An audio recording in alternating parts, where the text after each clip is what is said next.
Hey, my dear friends, Indiana, Franklin, Indiana, to the community, to all of the parents, to the teachers, educators, administrators, counselors, and my friends, most importantly, my young people.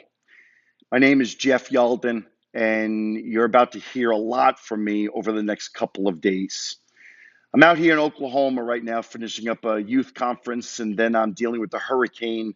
I live in Myrtle Beach, South Carolina. But your community has reached out to me again, and this time I'm familiar with what you've been through the past year, the past 2 years. You reached out to me last year, and now the community is reaching out to me again today and last night as a result of our latest loss. To the family, to the friends, the school, to everybody that knows this young man, Christopher Knight, and his family, I want to send my deepest and most sincere condolences. I'm sorry. And I wish I could take all the pain away, but I'm sorry.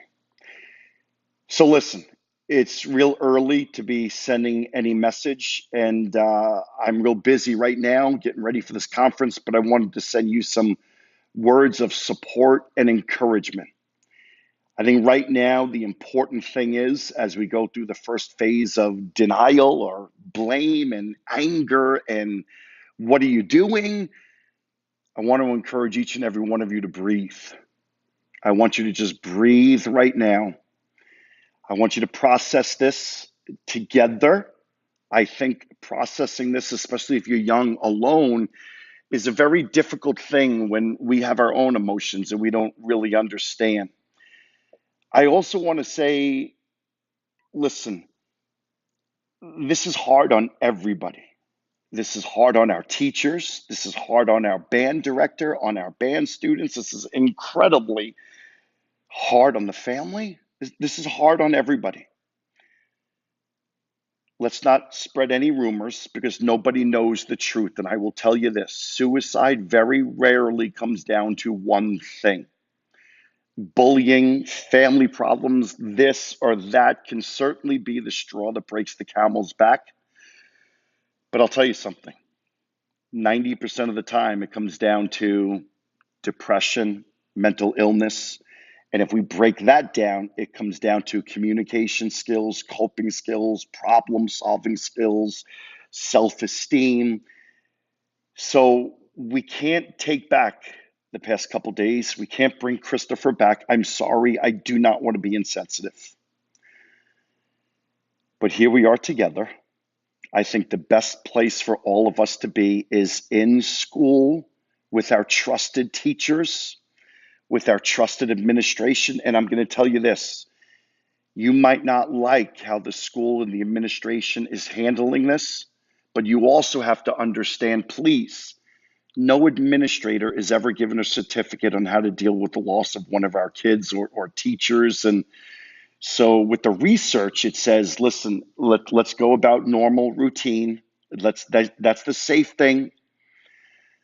But we're in a different world today where expectations aren't changing, but the world is changing. And our young people need to be heard and they need to be given permission that, listen, it's okay to not be okay. But I'm going to tell you, it's not okay to not be okay and to not ask for help. And I know a lot of us don't want to reach out to the guidance counselors because they're not mental health professionals. But let me tell you something, my friends. We're growing up in a world where we're on 24/7, 365. Our parents are busy, and some of us, I'm not going to go to my parents because of trust issues, or they're going to be judgmental, or they're going to try and fix it. They're not going to validate your feelings and thoughts. You have teachers and counselors that are some of the most trusted adults in your life. And if you go to them and say, listen, can we just talk about this, our feelings? I think when they hear enough of you say that we want to be heard, I think they're going to do everything they can to say, you know what? You're right. Maybe this isn't a time to break out the textbooks and go back to Pythagorean theorem or let's read Shakespeare. And that's important. But you know what? We teach young people first, and the subject area is second. And for all of you young people, do not ever, ever think you're alone in this world or you're a burden in this world. I'm going to tell you, I think suicide is a permanent action to a temporary problem. I think no matter what you're going through, bullying, your sexual orientation, drugs, alcohol, you're in trouble, problems at home with mom and dad, that's typical for every family. Breathe.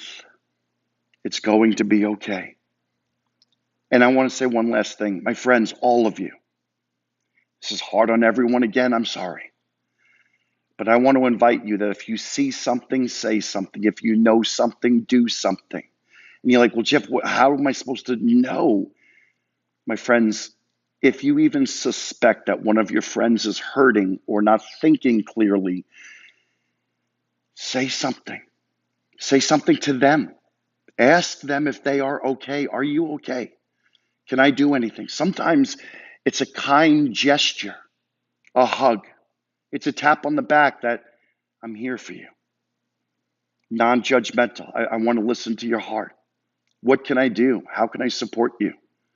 And then follow up with them. My friends, I'm getting ready to do a youth conference. The kids are all coming in any minute. But I wanted to send a quick message. I will be in touch later. Franklin, Indiana, my friends, I love all of you. I'm very well known. I love the state of Indiana. You can talk to any of my school clients, Tippecanoe Valley, Warsaw, Wawasee, Oregon, Davis, down in Evansville. I've been in Indiana many, many, many times. And my friends, when people reach out to me and it's about young people and mental health and suicide, there's nobody that does what I do, and there's nobody that cares more than I do. So we are a community. We're in this together.